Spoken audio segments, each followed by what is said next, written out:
More than 160 years ago, Arlington House in Arlington, Virginia was home to about 100 enslaved African Americans. They were forced to serve the family of George Washington Parke Custis, step-grandson of the first president. He built the home in the early 1800s. It was ultimately passed down to his daughter and her husband, Confederate Army General Robert E. Lee.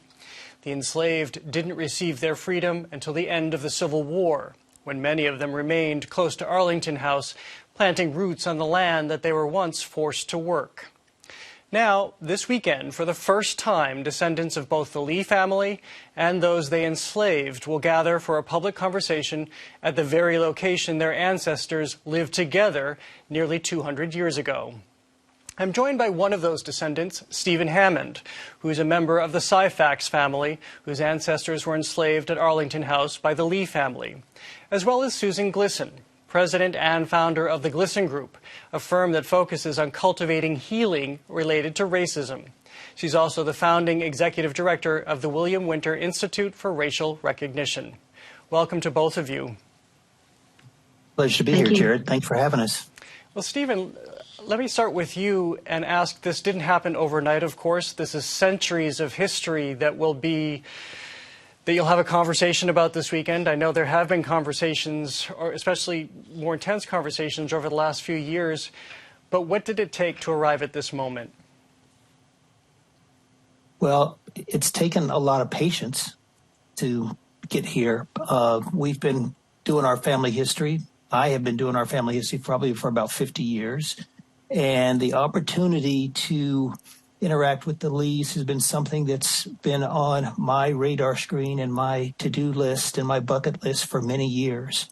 And the fact that the house was renovated and offered an opportunity when it reopened to allow descendants to get together, to allow us to start to have conversations, really created the opportunity for us to get together. And we began talking about 2 years ago, and now we're going to get together face to face. And you're doing this very publicly. There will be private parts of this conversation this coming weekend as well.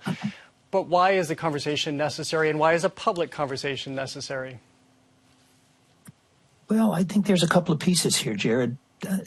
It's important that we get to know one another because our ancestors existed in this space together. And for me, as a family historian who wants to have a full understanding of our history, bringing our families together to talk about our individual existences as our lives kind of went different directions and then have come back together in this space, I think are really important. And I think the other thing is that we offer an opportunity for our country to see a group of people who were together but separate in the 19th century and who have come back together to say, we need to do a better job of speaking to one another. And in doing so, we hope to try to change the dialogue in the country as we are working to try to answer questions and work together. Well, Susan, let me bring you in here. I've met you on a recent trip to the South. I met you outside the Tallahatchie County Courthouse in Mississippi. That's a place where you had helped to negotiate and facilitate the apology that county gave to the family of Emmett Till. You're working to bring these families together here in this situation. What is the significance of this moment in this country that is where we're so fraught when it comes to race relations, to see these two families? The Robert E. Lee name is a very heavy name, come together. It is, and I think it's a bright spot in an otherwise polarized environment. I think it is a sign of hope. It is a sign that this kind of work, as hard as it can be done, and the rewards of pushing past the stories that have separated us, that have allowed stereotypes to develop, that have allowed us to stay apart from each other and to frankly, perpetuate myths and systems that aren't helpful to everyone. We can move past that if we face it honestly, if we face it together.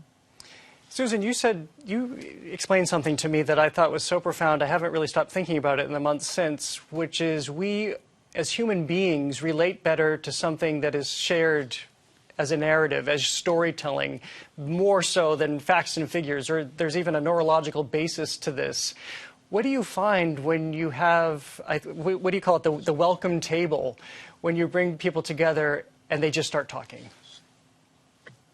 You know, initially people are skeptical, right? I could pay my student loans if I had a dollar for every time I've heard talk is cheap. But we change the way we talk with each other. We sit in a circle. There's a leader in every chair. We have conversational norms in the welcome table about how we're going to talk with each other that include things like when things get difficult, turn to wonder, identify your assumptions and suspend your judgments, maintain confidentiality, respect silence. We have these ways of, how we talk about things is just as important as what we say. And then we move very quickly into asking folks to share their stories because neurologically we know our brains respond more to narrative than to facts. And in those spaces, we get to see each other in new, authentic ways. We get to see ourselves through others' eyes. We get to shift our perspective and see ourselves in another person's shoes. And that is the pathway to empathy. And once we have empathy, then we can have a revolution that's based on love. Stephen, if you can explain how you're going into this conversation where many people would hear it and they immediately think Robert E. Lee, statues, the Confederate flag, how can one possibly come together with the other? Do you even remotely have that conception anymore now that the two families have been coming together over this time?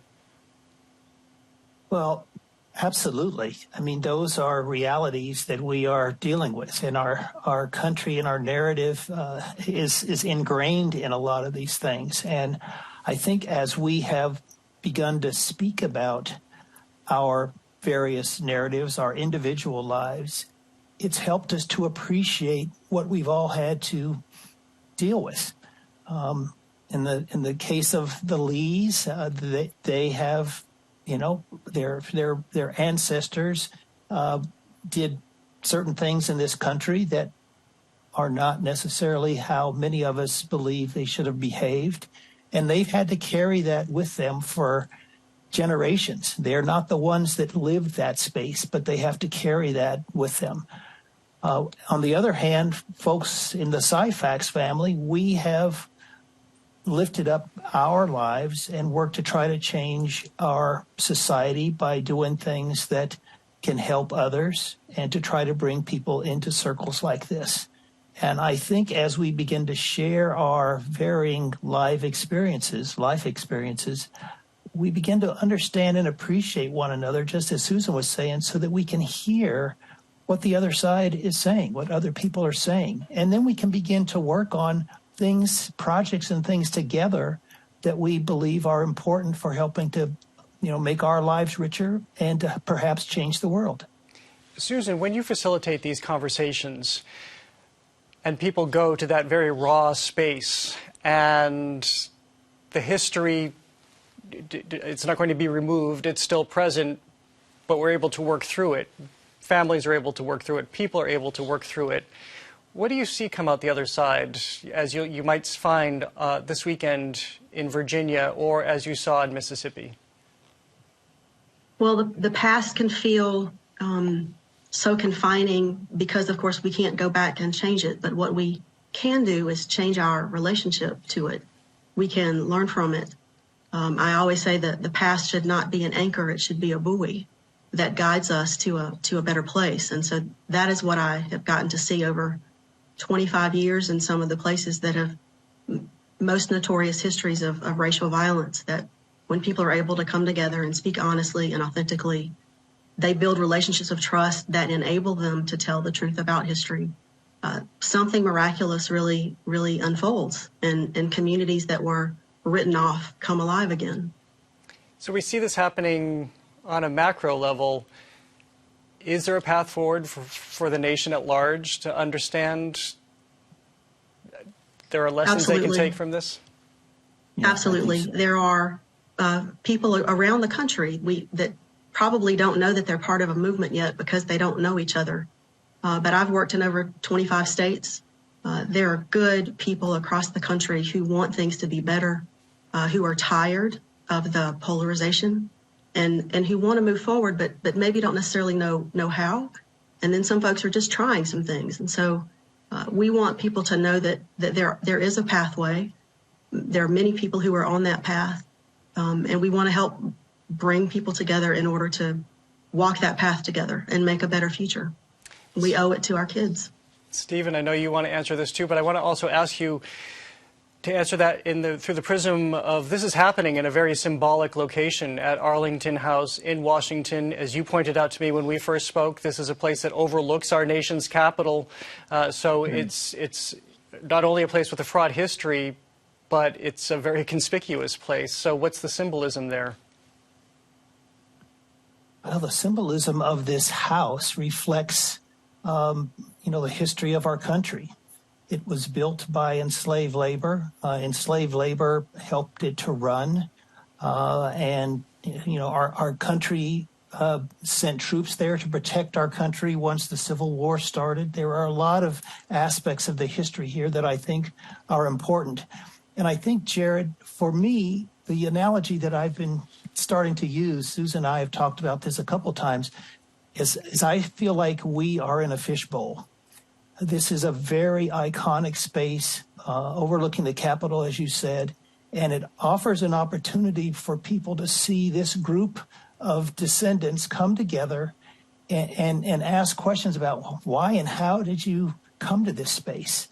And for us to turn around and say, here are the things that we think are important, not only for us, but things that we think are important in terms of helping to teach a more complete history of our country and trying to get people to enter in spaces like this in a way that they can both educate themselves and perhaps start to think a little bit differently about how they interact with others. Well, I wish you both the best in this weekend's events. You don't need me to wish the best. You're on such a fabulous path. I hope the country is paying attention to these two families coming together and what comes out of it. And there's a whole other conversation about renaming Arlington House with the Robert E. Lee name. We'll save that for another day. Thank you both for joining. And again, best of luck this weekend. Thank you very much, Jared.